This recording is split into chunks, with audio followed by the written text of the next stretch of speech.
నమస్తే. రాష్ట్ర వ్యాప్తంగా కాంగ్రెస్ పార్టీ బలోపేతమైంది. గత అసెంబ్లీ ఎన్నికల్లో మెజారిటీ ఆఫ్ సీట్లను సొంతం చేసుకొని అధికారంలోకి వచ్చింది. ఈ నేపథ్యంలో మొన్నటి వరకు సైలెంట్ ఉన్నటువంటి మాజీ ముఖ్యమంత్రి కేసీఆర్ మొన్నటి నుంచి 6 నెలల్లో 7 నెలల్లో ఏడాదిన్నరో ప్రభుత్వం ఎప్పుడైనా కూలిపోవచ్చు అనేటువంటి విమర్శలు చేస్తున్నారు, కామెంట్స్ చేస్తున్నారు. కేవలం బీఆర్ఎస్ పార్టీ నాయకులే కాదు, కల్వకుంట్ల చంద్రశేఖరరావు మాత్రమే కాదు, బీజేపీ నాయకులు కూడా అదే పాట.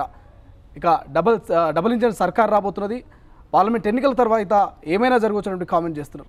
సో ఈ నేపథ్యంలో ఎవరెన్ని విమర్శలు చేసినా మాత్రం పార్టీని వీడుతున్నారు. అటు బీఆర్ఎస్ నుంచి ఇటు ఇతర పార్టీల నుంచి వరుసగా కాంగ్రెస్ పార్టీలో జాయిన్ అవుతున్నారు. సో మాట్లాడదాం. తాజాగా కాంగ్రెస్ పార్టీలో జాయిన్ అయినటువంటి టూరిజం కార్పొరేషన్ మాజీ చైర్మన్ ఉప్పల శ్రీనివాస్ గుప్తా గారు మనతో పాటు. అన్న నమస్తే. ఎందుకన్నా అందరూ పార్టీ ఉంటుందో ఊడుతుందో అంటున్నటువంటి పరిస్థితిలో ఎందుకు మీరు పార్టీలో జాయిన్ అవుతున్నారు? ఏ కారణం వల్ల మీరు జాయిన్ అయ్యారు? నేను గత 20 సంవత్సరాల కింద కూడా కాంగ్రెస్ పార్టీలో ఉన్నా, స్టేట్ సెక్రటరీగా ఉన్నా, ఎన్ఎస్యూఏలో ఉన్నా, యూత్ కాంగ్రెస్లో కూడా పనిచేసిన. సిద్దిపేట గడ్డ బిడ్డను, సిద్దిపేట మట్టి బిడ్డను, వైశ్య జాతిలో జన్మించి ఇవాళ తెలంగాణ రాష్ట్రానికి అధ్యక్షునిగా ఉన్న, నేషనల్ లెవెల్లో కూడా వర్కింగ్ ప్రెసిడెంట్గా ఉన్నా. ఇలా వైశ్యుల కోసం ఎప్పటి నుంచో అడిగితే కూడా వైశ్య కార్పొరేషన్ రాలేదు బీఆర్ఎస్ పార్టీలో. రేవంత్ రెడ్డి గారు వచ్చిన 3 నెలల లోపటినే వైశ్య కార్పొరేషన్ ఏర్పాటు చేసి ఒక చైర్పర్సన్గా నియమించారు. అటువంటి నాయకుని నాయకత్వంలో పనిచేయడానికి ఇలా తెలంగాణ బిడ్డగా ఇలా కాంగ్రెస్ పార్టీలో గత అనుభవాలతోటి కాంగ్రెస్ పార్టీ అయితేనే న్యాయం జరుగుతుంది వైశ్య జాతికి. ఇలా తెలంగాణలో దాదాపు 25 లక్షల మంది వైశ్యులు ఉన్నారు. ఆ 25 లక్షల మంది వైశ్యులు రెక్కాడితే కానీ డొక్కాడని బతుకులలో చాలామంది ఉన్నారు. గుమస్తా పని చేసుకుంటా వాళ్ళ బిడ్డలకు పెళ్ళిళ్ళు చేయలేని పరిస్థితి. అటువంటి వాళ్ళు కూడా నేను చాలామంది మా పేద వయసులో కూడా నేను పుస్తెమ్మట్టెలు మా ఉప్పల ఫౌండేషన్ ద్వారా ఎన్నో కార్యక్రమాలు చేస్తున్నా. గరీబులకు అడాప్ట్ చేసుకొని చదివిపోయడం ఇవన్నీ ఉన్నాయి. అటువంటప్పుడు కాంగ్రెస్ పార్టీతోటి న్యాయం జరుగుతుంది, రేవంత్ అన్నతోటి న్యాయం జరుగుతుందని వచ్చిన. కానీ ప్రధానంగా నేను ఒక ప్రశ్న అడుగుతా, మీకు ఇబ్బందిగా ఉండొచ్చు. చాలామంది ఏమంటారు అంటే గతంలో బీఆర్ఎస్ అధికారంలో ఉన్నప్పుడు ఆస్తులు సంపాదించుకున్నారు, డబ్బులు బాగా సంపాదించుకున్నారు.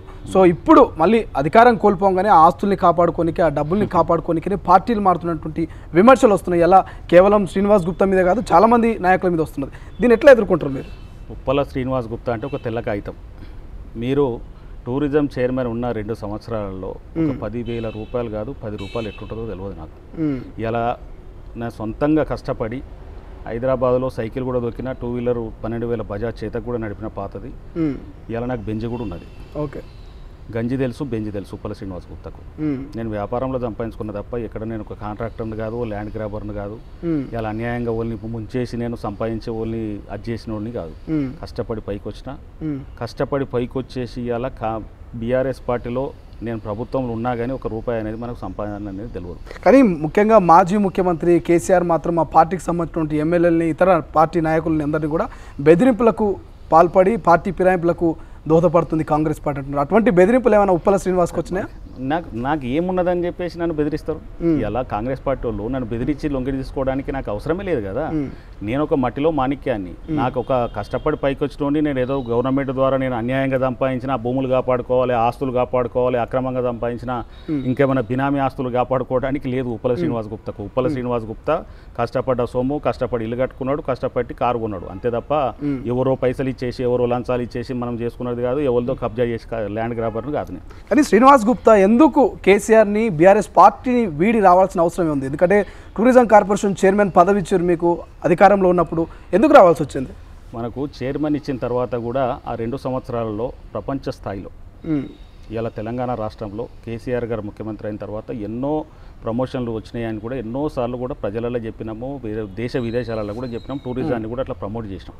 ఇలా మా ఎంప్లాయీస్ టూరిజంలో పనిచేసే 1,200 మంది ఎంప్లాయీస్ని అడుగుతారు ఉప్పల శ్రీనివాస్ గుప్తా ఎటువంటి ఏ లెక్కన పనిచేసిండు అనేది. వాళ్ళు ఇచ్చింది టూరిజం చైర్మన్ కావచ్చు, అది నాకు చిన్న పోస్టే. నేను ఒక అసెంబ్లీలో స్థాయిలోని, ఒక మంత్రి స్థాయిలో ఉన్నటువంటి. కానీ దురదృష్టవశాత్తు సరే అది ఏది ఇచ్చినా కానీ మంచికే ఇచ్చిండు అనుకుంటా కేసీఆర్ గారు. నేను పెద్ద మనిషి అనుకుంటా. అటువంటి నేను చేసిన తర్వాత కూడా నా బాధ్యతను గుర్తించి నా కష్టాన్ని గుర్తించేసి వాళ్ళు ప్రమోషన్ చేస్తారా, డిమోషన్ చేస్తారా? ప్రమోషన్ చేయాలి. ఇప్పుడు ఎంతోమందికి చైర్మన్లు చేసిన వాళ్ళకి పని చేయనోనికేమో 3-4 సార్లు ఎక్స్టెన్షన్ ఇచ్చుకుంటూ పోయినావు, పని చేసినోనికేమో ఎక్స్టెన్షన్ ఇవ్వవు. నేను అసెంబ్లీలో ఎమ్మెల్యే కావాలని చెప్పేసి ఉప్పల్ నుంచి ఎల్బీనగర్ నుంచి నేను చాలాసార్లు అడిగినా, హరీష్ రావు గారిని అడిగినా, కేటీఆర్ గారిని అడిగినా, పెద్ద ఆయనని కూడా చెప్పినాం. చెప్పినప్పుడు ఇక వయసులలో ఒకరు ఎమ్మెల్యే బిగాల గణేష్ గుప్తా నిజామాబాద్ అర్బన్లో ఉండే. కులాల సమీకరణ చూసుకుంటే కూడా మనకు 25 లక్షల మంది వైశ్య జాతికి ఒకడే ఎమ్మెల్యే అంటే ఇంకొకరు ఉంటే నీకు మంచిదే కదా. పార్టీని స్ట్రెంథన్ చేస్తాం. ఇవాళ నేను సోషల్ వర్కర్ను, నేను పొద్దుగాలు లేతే నాకు జనం ఉంటారు, పొద్దుగాలు లేతే నేను జనంలో ఉంటా. నేను కింద ఇస్తారాకేసుకొని కూర్చుంటా, 7 స్టార్ హోటల్లో కూడా కూర్చొని తింటా. అట్లా కాదు, ఇలా జనం మనుషులకు నువ్వు గుర్తింపు ఇవ్వాలి. వైశ్య జాతిలో ఒక యాక్టివ్ ఉన్నాడు, యువకుడు వీడు, నీ మంచి నాయకత్వ లక్షణాలు ఉన్నాయని చెప్పేసి పని చేయించుకోవాలి తప్ప అట్లా మనం చేసేసరికి నాకు కూడా, ఎందుకంటే కనీసం నాకు పదవులు అవసరం లేదు, పదవులు లేకున్నా కానీ గుర్తింపు అయితే ఉండాలి కదా పార్టీలో. గుర్తింపు ఉండేసి నువ్వు శ్రీనివాస్ నీకు మొన్న నీకు ఎక్స్టెన్షన్ ఇవ్వలేదు, నీకు ఇవ్వలేదు కాబట్టి నువ్వు ఏమనుకోకున్నానా, నీకు మళ్ళీ మన ప్రభుత్వమే వస్తుంది, నువ్వు ఏదన్నా నువ్వు పని చేసుకుంటావో, నీకు పలానా కాన్స్టిట్యున్సీకి పోయి ఇన్ఛార్జ్గా తీసుకో, పలానా ఎంపీ ఎలక్షన్లు అవుతున్నాయి నువ్వు ఇన్ఛార్జ్గా తీసుకో అనే ఉద్దేశమే లేదు వాళ్ళకు. అటువంటిప్పుడు నాకు రెస్పెక్ట్ లేని పార్టీలో నాకెందుకు, రెస్పెక్ట్ ఉన్న పార్టీలో ఇలా రేవంత్ అన్న నాయకత్వంలో రేవంత్ అన్న నన్ను పిలిచిండు, నేను పోయినా ఇలా జాయిన్ అయినా. 500 మందితోటి గాంధీ భవన్లో రోహిత్ చౌదరి గారితో జాయిన్ అయ్యి నేను రేవంత్ రెడ్డి గారిని కలిసిన.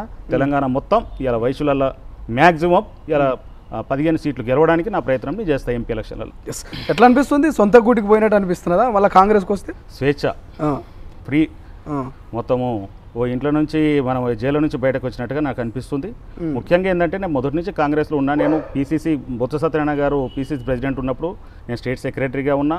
ఇలా మిర్యాలగూడ మున్సిపల్ ఎలక్షన్లో కూడా గుత్తా సుఖేందర్ రెడ్డి గారు ఆ రోజు ఎంపీగా ఉండే, భాస్కర్ రావు గారు ఎమ్మెల్యే లేకుంటే మేమే బీఫామ్ మీద సంతకం పెట్టేసి గాంధీ భవన్ నుంచి తీసుకుపోయి 36 మంది కౌన్సిలర్లో 33 మందిని గెలుచుకొని భార్గవ్ వాళ్ళ మిస్సెస్ను మున్సిపల్ చైర్మన్ చేసి ఇవాళ వరకు బీఆర్ఎస్ పార్టీలో ఆయన మున్సిపల్ చైర్మన్గా పనిచేస్తూనే ఉన్నాడు. అంటే మనకొక పని అప్పచెప్పినప్పుడు న్యాయంగా చేస్తాం, ధర్మంగా చేస్తాం, డబ్బుకు ఆశించకుండా పనిచేసినాం. ఉప్పల శ్రీనివాస్ అనేటోడు ఒక అగ్గి. ఇలా కులంలో కాదు, అన్ని కులాలతోటి సంబంధాలు ఉంటాయి. ఎస్సీ, ఎస్టీ, బీసీ, మైనార్టీలలో అన్ని కులాల వాళ్ళకు ఇలా దాదాపు 8,000 మందికి పుస్తెమట్టెలు, చీర, గాజులు నా ఉప్పల ఫౌండేషన్ నుంచి. వికలాంగులకు వీల్ చైర్స్, హ్యాండ్ స్టిక్స్. మన కోవిడ్ టైంలోనైతే ఉప్పల ఫౌండేషన్ ద్వారా 2 లక్షల మందికి 100 రోజులు రోజు 2,000 మంది బిర్యానీ ప్యాకెట్లు ఇచ్చిన. ఇక్కడనే పక్కనే function hall, Shiva function hall. కానీ శ్రీనివాస్ గుప్తా గారు ఉప్పల ఫౌండేషన్ అనేది నిజంగా సేవా దృక్పథంతో మొదలుపెట్టిందా, లేకపోతే రాజకీయాల్లోకి రావడం కోసం, రాజకీయానికి ఒక ఎత్తుగడ కోసం ఏమైనా మొదలుపెట్టిందా? అవన్నీ కావు. 25 ఏళ్ల కిందనే ఫౌండేషన్ పెట్టిన. ఓకే, అప్పట్లో ఉప్పల ఫౌండేషన్ నేను ఏదో ఎమ్మెల్యే కావాలనో, కౌన్సిలర్ కావాలనో, సర్పంచ్ కావాలనో పెట్టింది కాదు. నేను ఏంటంటే మా ఊరు లక్ష్మీదేవపల్లె. లక్ష్మీదేవపల్లె గ్రామంలో ఉప్పల విశ్వనాథం, ఉప్పల అనంతలక్ష్మి గారికి పుట్టిన చిన్న కొడుకును నేను. పుట్టిన తర్వాత కూడా మా కులానికి అగ్రకులం అయినా కానీ మామూలు కుటుంబమే. ఆ రోజు కూడా 5 కిలోమీటర్లు నడుచుకుంటూ నారాయణరావుపేటకు పోయేసి చదువుకున్న రోజులు. అప్పుడు ఏదో పాత సైకిల్ కొనుక్కొని 5 కిలోమీటర్ సైకిల్ దొక్కుకుంటా 10th క్లాస్ వరకు నారాయణరావుపేట స్కూల్లో చదువుకున్నాను. తర్వాత అంచెలంచెలుగా ఎదుర్కొంటూ ఒక వ్యాపారం పెట్టుకొని ఇవాళ ఒక 1000-1200 మందికి ఉద్యోగ కల్పనకు కూడా నేను చేసిన, ఒక కార్మికులకు న్యాయం చేసే విధంగా.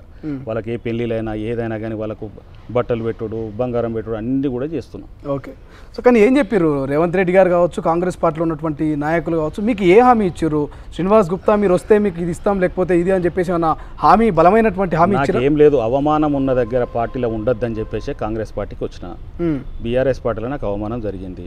ఇలా కాంగ్రెస్ పార్టీకి ఎందుకు వచ్చింది? ఒక కార్యకర్త లెక్క, ఒక సైనికుల లెక్క పనిచేయడానికి. నేను ఏదో ఎమ్మెల్యేనో ఎమ్మెల్సీ కావాలనేది నాకు ఇప్పుడే ఈమని చెప్పేసి నేను ఇక్కడ రేవంత్ రెడ్డి గారికి చర్చలు పెట్టలేదు. ఇలా ఎందుకంటే రాహుల్ గాంధీ నాయకత్వంలో, సోనియమ్మ నాయకత్వంలో ఇందిరమ్మ పాలన తీసుకురావడానికి ఆయన 6 గ్యారంటీలు పెట్టిండు.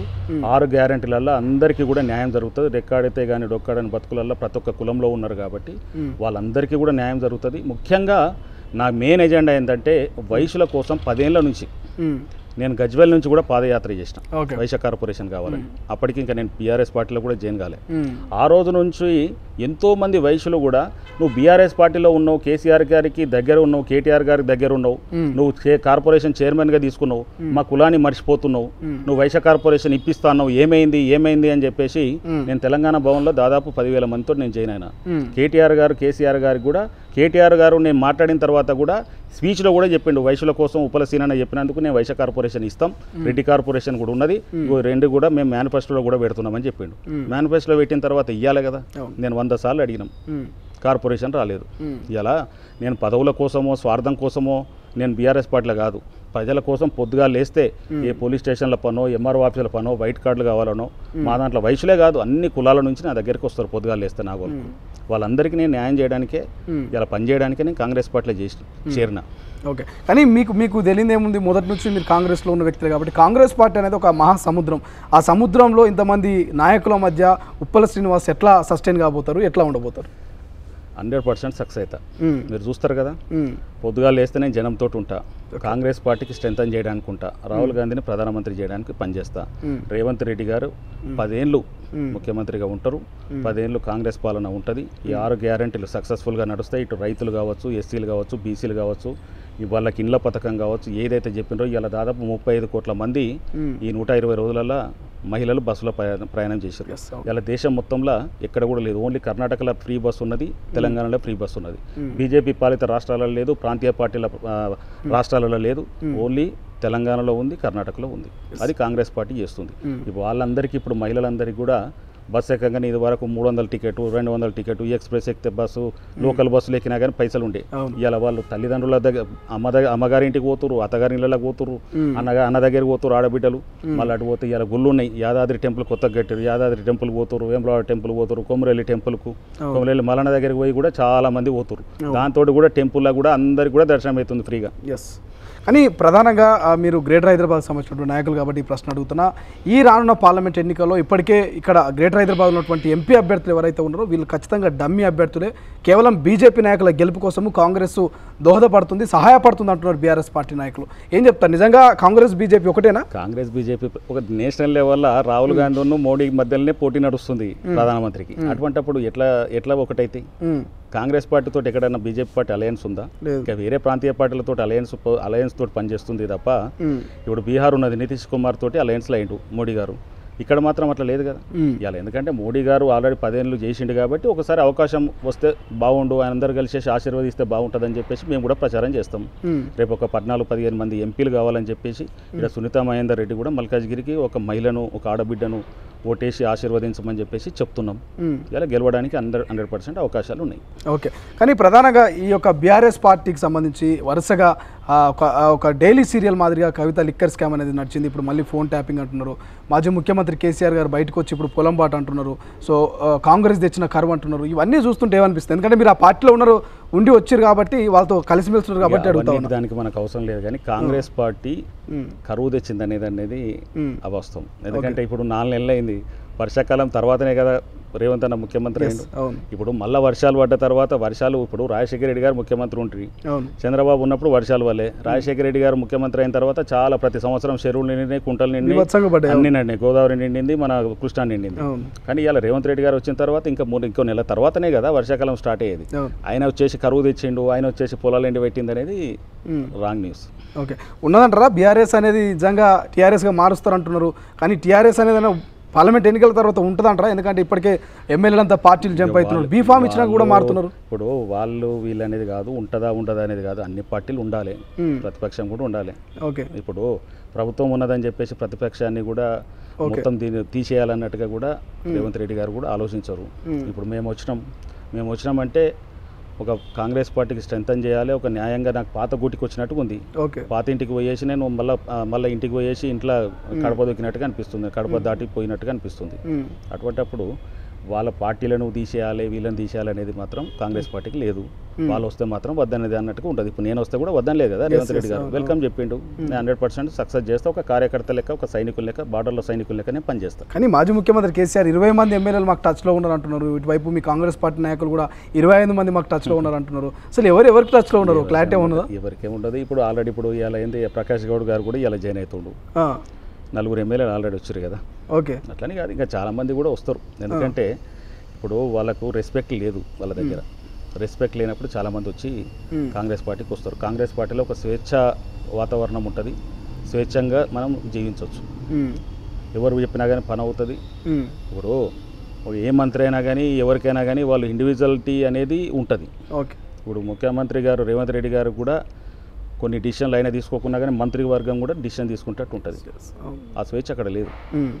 సో చైర్మన్ అయినా కానీ నేను ఓన్ డిసిషన్ తీసుకుని ఒక 5 కోట్లు నేను శాంక్షన్ చేస్తున్నా అని చెప్పడానికి కూడా లేకుండే నాకు టూరిజంలో. మరి ఎవరు ఈ ఆ కార్పొరేషన్ చైర్మన్ కావచ్చు కానీ ఇప్పుడు అంటే వీళ్ళకి ఇప్పుడు మన ఎవరు రమేష్ రెడ్డి గారు అయినరు చైర్మన్గా. రమేష్ రెడ్డి గారికి ఇప్పుడు ఇండివిజువల్గా వాళ్ళకి అథారిటీ ఉంటుంది, ఓకే, చేసుకోవచ్చు. అప్పుడు రేవంత్ రెడ్డి గారు కూడా ఇన్వాల్వ్ కాడు. అరే ఒక చైర్మన్ ఉన్నాడు, ఒక క్యాబినెట్ మినిస్టర్ ర్యాంక్ చైర్మన్ ఇచ్చిన ఆయన ఓన్ డిసిషన్ తీసుకోవచ్చు అనేది ఉంటుంది. కానీ అది బీఆర్ఎస్ పార్టీలో లేదు, ఒక చైర్మన్ కూడా అంత డమ్మీలే అంతే. ఓకే, సరే, ఫైనల్గా కాంగ్రెస్ పార్టీలోకి వచ్చారు, సొంత గుడ్డికి వచ్చింది అనిపిస్తుంది అంటున్నారు. అసలు ఫైనల్గా శ్రీనివాస్ గుప్తా యొక్క ఎజెండా ఏంది ఏం చేద్దాం అనుకుంటారు, భవిష్యత్తులో ఏమవుదాం అనుకుంటున్నారు? అసెంబ్లీలో అధ్యక్ష అని చెప్పేసి మాత్రం అనడాలని ఉన్నది నాకు. ఇలా వైశ్యులలో ఇప్పుడు తెలంగాణ రాష్ట్రంలో దాదాపు 25 లక్షల మంది వైశ్య కమ్యూనిటీ ఉంది. అగర్వాల్స్ కావచ్చు, జేఎన్స్ కావచ్చు, గుప్తా కావచ్చు, కండల్ కావచ్చు, ఆర్య వైశ్యులు కావచ్చు, అందరు. ఎందుకంటే వైశ్యులు చెప్తే ఒక 100 ఓట్లు పడతాయి. ఒక చిన్న కిరాణా షాప్ ఒక సావుకారి చేతుల ఒక 100 ఓట్ల వాళ్ళ చేతులు ఉంటాయి. అటువంటప్పుడు వైశ్యులకు కూడా రాజకీయంగా ఇవాళ మన తెలంగాణలో కాదు, దేశం మొత్తంలో కూడా రాజకీయంగా చాలా వీక్ ఉన్నారు. చాలా అంటే చాలా. ఎందుకంటే మాకెందుకులే అని చెప్పేసి వైశ్యులు మనం వ్యాపారం చేసుకుంటున్నాం, ఏ పార్టీకి పోతే ఏ ప్రభుత్వం వస్తుందో వాళ్ళతో ఎందుకు మనకు పంచాయతీ అనేది ఆలోచిస్తారు. కానీ ఇవాళ నా ఆధ్వర్యంలో మాత్రం చాలామందిని సర్పంచ్ నుంచి మొదలు పెడితే ఒక ఎంపీ స్థాయి వరకు ఎదిగేటట్టుగా మాత్రం నేను చాలా మీటింగ్లలో కూడా చెప్తున్నా. ఇప్పుడు కూడా ఇవాళ మనకు తెలంగాణ రాష్ట్రంలో కాంగ్రెస్ పార్టీలో ఒక ఎమ్మెల్యే లేరు, ఎంపీ లేరు, ఎమ్మెల్సీ లేరు. మొన్ననే ఒక వైశ్య కార్పొరేషన్కు కల్వ సుజాత గారు చైర్పర్సన్గా అయ్యారు. కాబట్టి ఇంకా రాబోయే రోజులలో మంచి అవకాశాలు ఉంటాయి. రేపు అసెంబ్లీలో డీలిమిటేషన్ కూడా అవుతుంది. 153 కాన్స్టిట్యున్సీలు అవుతున్నాయి. ఇలా ఎల్బీనగర్ 2 కాన్స్టిట్యున్సీలు అవుతుంది, ఉప్పల్ 2 కాన్స్టిట్యున్సీలు. అప్పుడు అవకాశం ఉన్నప్పుడు రేవంత్ రెడ్డి గారు నువ్వు పోయి పని చేయి తమ్మి, నీకు మంచిగా నువ్వు గెలిచి వస్తావు, నేనున్నా నీకు సపోర్ట్ అని అంటే అప్పుడు అసెంబ్లీలో కొట్లాడతాం. శ్రీనివాస్ గుప్తా గారు, మీరు అన్నారు వైశ్య కార్పొరేషన్ ఏర్పాటు చేసింది కాంగ్రెస్ ప్రభుత్వం వచ్చిన 3 నెలలు అన్నారు. కానీ గత ప్రభుత్వాలు కూడా చాలా కార్పొరేషన్ ఏర్పాటు చేసినాయి, కానీ నిధులు ఇచ్చిన పాపాన పోలే. ఈ ప్రభుత్వం మీద మీకు నమ్మకం ఉన్నదా? నిధులు పెడుతుంది, మా జాతికి మేలు జరుగుతున్నట్టు నమ్మకం ఉన్నదా? ఉన్నది, 100% ఉన్నది. ఎందుకంటే 17 కార్పొరేషన్లను ఒకటేసారి ఎస్సీలకు కావచ్చు, బీసీలకు కావచ్చు, రెడ్డి కార్పొరేషన్ కావచ్చు, వైశ్య కార్పొరేషన్ ఎన్నో రోజుల కళ అందరికీ.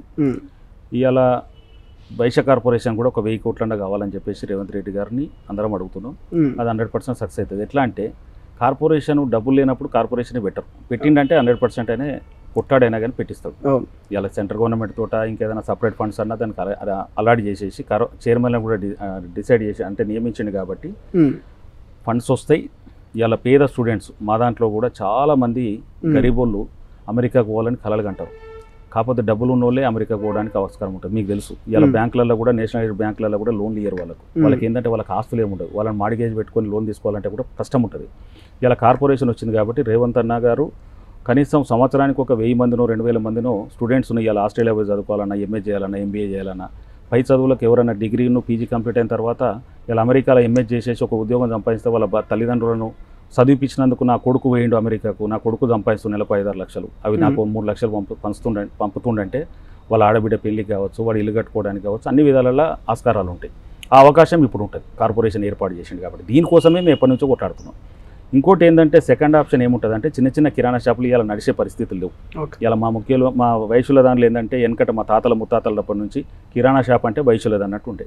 ఇలా అట్లా పరిస్థితి లేదు. అన్ని కులాల వాళ్ళు షాపులు పెడుతున్నారు. ఇలా మనం చూస్తున్నాం మోర్ అని సూపర్ మార్కెట్ ఎన్నో వచ్చినాయి. ఇక వచ్చేసరికి అలానే కూరగాయలు అమ్ముతారు, అలానే పప్పు అమ్ముతారు, అలానే ఉప్పు అమ్ముతారు, అలానే చక్కెర అమ్ముతారు. మల్టీ బ్రాండ్స్ అయిపోయినాయి. ఇక బటర్ షాపులలో కూడా అదే పరిస్థితి. వాళ్ళు ఇప్పుడు ఆన్లైన్లో నువ్వు చూసిన అమెజాన్లో మనం కొట్టగానే పప్పు పంపిస్తున్నాడు, వాడు ఉప్పు పంపిస్తున్నాడు, అన్ని పంపిస్తున్నాడు. అమెరికా చేతిలో పోయిన ఈ కంపెనీలు.